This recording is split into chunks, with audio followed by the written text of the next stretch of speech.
Hi, I'm Nicholeen Peck. I'm a parenting and child development expert, and I have worked with a lot of troubled youth over the years who have had to have varying amounts of sex education. Today, we are going to be talking about sex education and age-appropriate topics.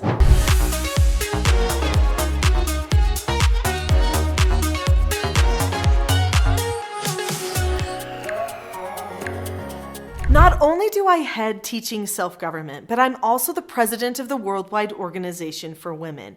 And as the president of this organization, we watch out for families, especially children, girl children, and women all over the world. And as part of this advocacy work that I do, we have examined countless amounts of sexuality or sex ed programs, comprehensive sexuality programs, abstinence-based programs, abstinence-only programs, and we know what makes a good program, what does not make a good program. So in this video, I'm going to talk about how to pick good sources because there are a lot of junk sources out there. And then I'm also going to talk about age-appropriate topics for each developmental level. When we're teaching children about sex education, we've got to make sure we hit it right. We don't hit over the mark or under the mark because they are vulnerable to being ruined in sexual ways if we do. There are so many sources nowadays about sex education. People are chiming in at such an enormous rate. And the only reason I can think that that's happening is because our world is becoming more sexual than ever before. So are we chiming in to create more sexual people? Or are we chiming in to help protect our children because we live in such a sexual society? Well, I'm definitely part of the latter. I want our children to be protected, not sexualized. Some of the curriculums out there and some of the sources definitely point toward titillating the children and grooming the children toward having more sex. There is a lot of misinformation in the sources about what is age appropriate and what is not. It's super important that we look closely at the information before we ever would share it or provide it to a teacher. Many people wonder, what does age appropriate even mean? Because a lot of legislation in different states or countries will mention, well, make sure the teaching is age appropriate. Well, then everybody wants to be the one that tells what really is age appropriate. Now, what I know about developmental levels of children, also about sexual abuse and what has happened to them, how they've been groomed to be abused, I feel like I can chime in on what truly is age appropriate in a way that many people cannot. There are a lot of nonprofits, NGOs, charities. They come up with big names like Sexual Information and Education Council of the United States, or, something like that. A big name that makes it sound like they're official, that they're endorsed by the government, but they're not. They're just NGOs, and they are giving misinformation. Information that was actually originally curated and formulated through projects where children were being perpetrated on by pedophiles, and those studies were sourced and used to create what they considered was normal and not normal for children sexually. So we have to be really careful about where we get our information. Some sources tell too much information too soon to children. Now, that doesn't mean that we want to keep our children in the dark, but we don't want to titillate. So some of the sources titillate the children. They lead them to imagining things and fantasizing about things that developmentally they normally never would. In fact, it starts making them think that sexual interactions with each other is normal and that there aren't any risks involved and that there aren't any boundaries involved. In fact, usually the only boundary that is ever cited is consent. Well, you don't teach a 4-year-old child that they just have to consent and that otherwise sex is okay. Otherwise, they are opening the door or to pedophilia. Because there are certain sources out there, I've seen their pamphlets and materials, certain people who teach sexual education, comprehensive sexuality education is oftentimes what they call it, across the world, and they actually put things in there like, well, you may like to have a relationship with a man or woman.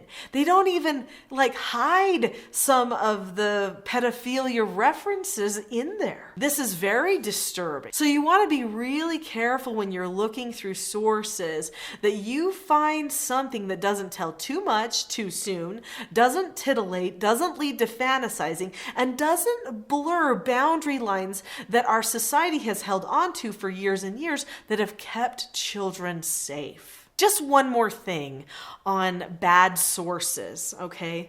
I have seen videos that were done for children where they are Minecraft sex education videos. And they are so lewd, and they teach about all kinds of promiscuous sexual behavior, and they have little characters shooting bodily fluids around the video. A parent could see their child watching that thinking they're just doing Minecraft, just watching a normal kiddie movie. There are bad sources out there all over the place. One other source that I looked into that I feel like we need to be warned about is the regular YouTube source. Now here I am on YouTube, but I'm warning about a YouTube source. There are some people that put themselves up as experts or people who are truly informed about this who are not, and they have a specific agenda. I found one guy and one girl, both YouTubers who have big followings, talking about sex education.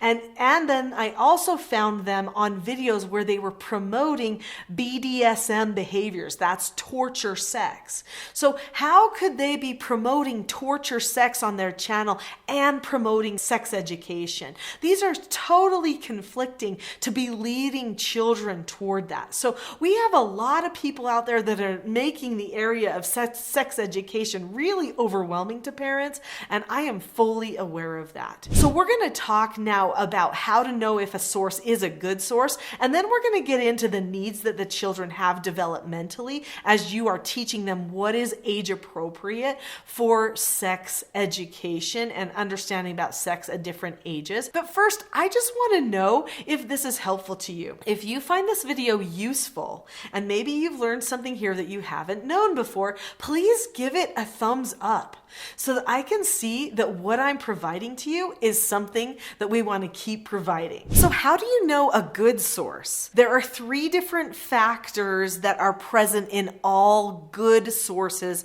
of sex education. And these ones will usually be the types of sources that you can use to help you understand what is appropriate and what is not for the ages. Number 1 is the facts. They stick to the facts, real facts, things like what is maturation, what happens to your body during changes like puberty and stuff like that, what is reproduction, how does it occur, how does a baby grow, how is it made, non-graphic of course, non-explicit, but sticking to the biology and the facts.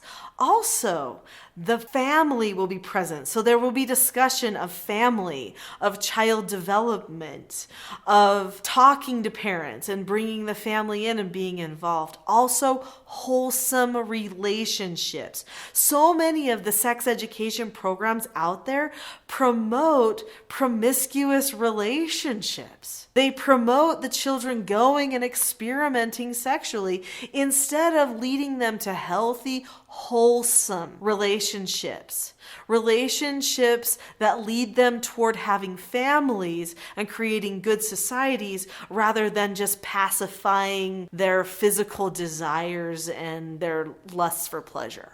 Number 2, a good source is all about boundaries. It's about self-control, abstinence, and not participating in any risky sexual behaviors. Not just participating, but not normalizing risky sexual behaviors, and certainly not promoting any risky sexual behaviors. That's vital. If any curriculum promotes or normalizes youth doing risky things with each other sexually, things that could lead to any potential risks like STDs or anything, then they are not age appropriate for children. Third thing that makes a good source for age-appropriate sex education would be involving the parents, so parental involvement. I remember when I was in 6th grade and 5th grade, my mom coming to the school, sitting in the maturation program with me. A good program reaches out to the parents and they get them involved. They get the parents talking about it with the children, and they get the parents as the primary authority with the child to see what the child really needs the most. So if the source supports the parent as the authority on sex education, then it's probably a good source. Maybe. That's one factor. But also they need to involve the parents in the discussion, not just be talking to the children and basically going behind the parents' back. The parents know what their children needs more than anybody else. They know the child. They know the history of the child. They know the habits of the child. They know the weaknesses of the child. They know what might titillate their child and not. They know the lines not to cross with that child at that particular age. So if you want something to be age appropriate, the best person to do the teaching is the parent. But if you have to teach sex education to children and you have to teach it at all different kinds of ages, then let's talk about what really is age appropriate developmentally for each age of child. In all my years of working with troubled youth who have sexual abuse in their past and researching different sex education curriculums and working with lawmakers on trying to make good laws regarding what should be in sexual education, I can tell you there's something that is almost always missing, and that is the concept or principle of self-control. Self-control is the single thing in sex education that leads to freedom versus bondage. It's almost as if some modern minds out there today are poo-pooing the idea of self-control, are even assuming that we are all so animal that we can't control ourselves. Well, that's false. I teach people all over the world how to self-govern themselves. That's what I'm known for, is teaching parents and children self-mastery so that they can have good, happy families and good relationships. That's what this channel is all about. Self-mastery, self-government. If there is one thing that a child needs as far as sex education goes, and that is appropriate for every level of development, that is the knowledge of self-control. If a person is going to stop themselves from doing a sexual behavior to another person or to themselves, they have to be able to give themselves a no answer and give themselves instructions. They learn to follow instructions and accept no answers from their parents, giving them instructions and giving them no answers and giving them the skill development to be able to follow those instructions and accept the no answers in the first place. If we don't teach children self-control, we will never stop perpetration. The majority of sexual perpetration that happens is child on child. Much of it is not reported because they're like, well, the kids, they were just playing doctor, they were just whatever. It's not reported, it's brushed under the rug. They're like, well, they'll grow up, they'll grow out of it. And people normalize it, but it actually ruins lives. I've known so many people, so many of my foster children who were sexually abused by another young person, another minor, and their lives were altered forever. They were ruined because that other minor didn't learn self-control. Self-control with yourself means you don't hurt other people. It means freedom instead of bondage. It means happiness, and it improves all of society. So let's talk about the different phases of development and what's appropriate at these phases. So for toddler age and in the latent stage of development for a child, which is any time before they get to those pre-puberty years when their body is starting to change and prepare for puberty, really the main things that they need to know is they need to know the difference between boys and girls, and you don't have to go anatomical with them, really. You don't have to give them tons of names like vagina and clitoris and all these different things because you know what? They don't know really what those things are. If you start talking about vaginas, they think that's where they urinate from, and it's not the same. And we don't need to miss the mark and start poking around. We just say private parts. Anything that your swimsuit covers, that's your private parts. And then we add in boundaries, because remember, that's an important part of the teaching. So what are the boundaries? Nobody gets to touch you in those places. We go to safety, don't we? Safety. Nobody touches those parts. Those parts are private parts. If any child comes to somebody and says, somebody touched my private parts, everybody knows what that means. They don't have to be saying anatomically correct words. But it isn't appropriate to use cutesy names for our private parts, because then it could be difficult to understand when somebody is getting abused. Another vital part for the toddler age is for them to have a good communication about their body with their parent. So they need to know who they can tell if something happens with their body, and that there's someone there to help them handle the problem. The best person is the parent. Now, I know occasionally there's some parents out there who might misbehave with their children, even abuse their children, and this is catastrophic. But I want you to know that biological parents are actually it's been proven that they are the least likely to sexually abuse their children. Now, that doesn't mean that doesn't happen, because it does happen and it's tragic. But we need to teach our children, because the stakeholder in their life that cares about them the most and their future and their safety the most is usually their biological parent. We need to teach them to have a good open communication with their parent about their body and about safety and about who has ever touched their body or gotten close to their body, so that they feel like it's completely normal to confide with mom and dad about their private parts and about things that are happening to their bodies. That is the perfect start in the right direction. So let's talk about when somebody's in that prepubescent age, okay? They might be somewhere between the ages of like 10 or 11 and 12, and then until they actually go through puberty, and in that, area maybe just following puberty as well. And I know for boys, puberty comes on a little bit late, but they need to have the conversation a little bit earlier, because the girls are changing. And when the girls start changing, everybody starts noticing that people are changing. So they all have to have these prepubescent discussions. So what do you discuss? Again, boundaries, high priority boundaries. We don't touch other people. We don't say things about other people. And we understand what happens during that maturation or puberty process. This is also when we explain reproduction in detail, okay? We talk about the body parts. We talk about the names of the body parts at this point, so that they know what is what. Okay? And that way they can have an understanding of what's happening inside their bodies and outside their bodies. We talk about hormones. It would be appropriate to talk about brain development during this time. It would also be appropriate to talk about those wholesome relationships and keeping relationships wholesome. And then again, confiding in parents and keeping a strong bond and relationship to parents. This would also be a time where you would probably want to talk about appropriate conduct on digital devices and phones and stuff like that, so that they weren't crossing over boundary lines there as well. Also, in the prepubescent time, it's important to talk about abstinence. So this word abstinence needs to come out. Now, people have tried to change the definition of abstinence, okay? Abstinence is not engaging in any sexual act with another person.